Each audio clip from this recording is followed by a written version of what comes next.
బాబు surety మోసం guarantee super 6 కు గుండు సున్నా. చంద్రబాబు సర్కారు మోసాలు, బడ్జెట్ కేటాయింపులపై వైఎస్ జగన్ ధ్వజం. 2 బడ్జెట్లు పెట్టిన హామీలను ఒక్కటైనా చిత్తశుద్ధితో అమలు చేస్తున్నావా? నిరుద్యోగులకు ఏడాదికి 36,000 చొప్పున భృతి, ప్రతి మహిళకు ఆడబిడ్డ నిధి ఏడాదికి 18,000, ఉచిత బస్సు హామీలను పూర్తిగా ఎగ్గొట్టావు. తల్లికి వందనం, అన్నదాత సుఖీభవ, దీపం పథకాలకు కోతలు, అరకొర కేటాయింపులే. పెన్షన్లకు బడ్జెట్ లో 5,000 కోట్ల రూపాయల మేర కోత, ఇప్పటికే 4 లక్షల పింఛన్లు ఎత్తివేత. సూపర్ 6 హామీలకు ఏడాదికి 79,867 కోట్ల రూపాయలు అవసరం. బడ్జెట్ లో ఇచ్చింది 17,179 కోట్ల రూపాయలు మాత్రమే. వైఎస్ఆర్సీపీ వాళ్లకు ఏ పథకాలు ఇవ్వద్దు, ఏ పనులు చేయొద్దు అని ఎలా చెబుతారు? ఇలాంటి వ్యక్తిని ముఖ్యమంత్రి స్థానంలో కొనసాగించడం ధర్మమేనా? బాబు వ్యాఖ్యలపై గవర్నర్, జడ్జీలు ఆలోచించాలి. సో నిన్న పెట్టిన ప్రెస్ మీట్ లో అయితే కనుక ప్రధానంగా ఇప్పుడు చెప్పిన మాటలు చెప్పారు జగన్మోహన్ రెడ్డి.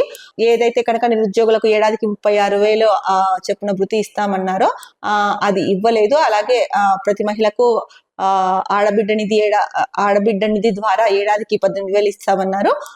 ఉచిత బస్సు హామీలను ఇవన్నీ పూర్తిగా ఎగరగొట్టేశారు ఈ 3. ఇక తల్లికి వందనం, అన్నదాత సుఖీభవ, దీపం పథకం ఏవైతే ఉన్నాయో దీంట్లో కూడా కోతలు పెట్టేసి అరకొర కేటాయింపులు చేస్తున్నారు అన్నారు. ఇక ముఖ్యంగా చూసుకుంటే కనుక వైఎస్ఆర్సీపీకి ఏ పథకాలు ఇవ్వద్దు, ఏ పనులు చేయొద్దు అనేసి సీఎం స్థాయిలో ఉన్న వ్యక్తి చెప్పడం ధర్మమేనా? దీనిపైన గవర్నరు, జడ్జీలు ఆలోచించాలి. ఇలాంటి వ్యక్తి ముఖ్యమంత్రి స్థానంలో కొనసాగించడం ఏమాత్రమైన ధర్మమేనా అని చెప్పేసి ప్రశ్నిస్తున్నారు. ఇక ఏదైతే రాష్ట్ర ప్రభుత్వం అప్పులు ఉన్నాయో దానిపైన కూడా అన్ని అబద్ధాలే చెప్తున్నాడు చంద్రబాబు నాయుడు అని చెప్పేసి ముఖ్యంగా జగన్ చెప్పడం జరిగింది. మోసం చేయడంలో చంద్రబాబు పిహెచ్డీలు, రీసెర్చ్లు చేశారని చెప్పేసి జగన్ అయితే ధ్వజం ఎత్తడం జరిగింది. ఇక మిర్చి రైతుల విషయంలోనూ గారడి మోసాలే జరిగాయని చెప్పేసి కూడా వైఎస్ జగన్ ఆరోపించడం జరిగింది. మరో ముఖ్యంగా చూసుకుంటే అలాగే ఆ ప్రెస్ మీట్ లో ఇంకొకటి కూడా చెప్పారు.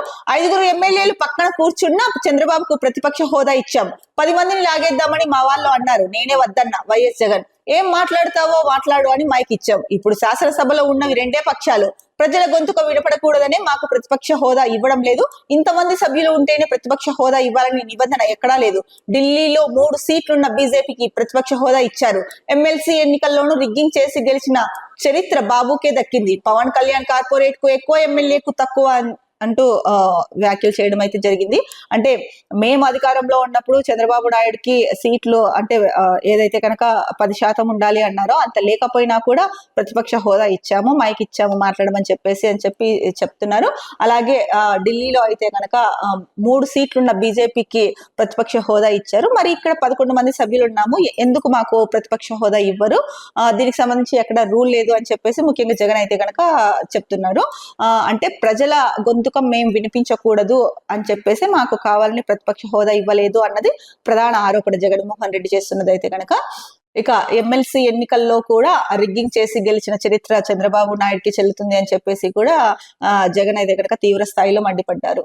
ఇక అలాగే వైఎస్ జగన్ ఉన్నప్పుడు ఏవైతే కనుక చెప్పిన సంక్షేమ పథకాలు ఉన్నాయో అవన్నిటిని అమలు చేశారో వాటి గురించి కూడా నిన్న ప్రెస్ మీట్ లో చెప్పడం జరిగింది. ఇక్కడ చూసుకుంటే కనుక ఏవేవైతే హామీలు ఇచ్చారో వాటిని నెరవేర్చలేదు అని చెప్పేసి డీటెయిల్డ్ గా ఇచ్చారు.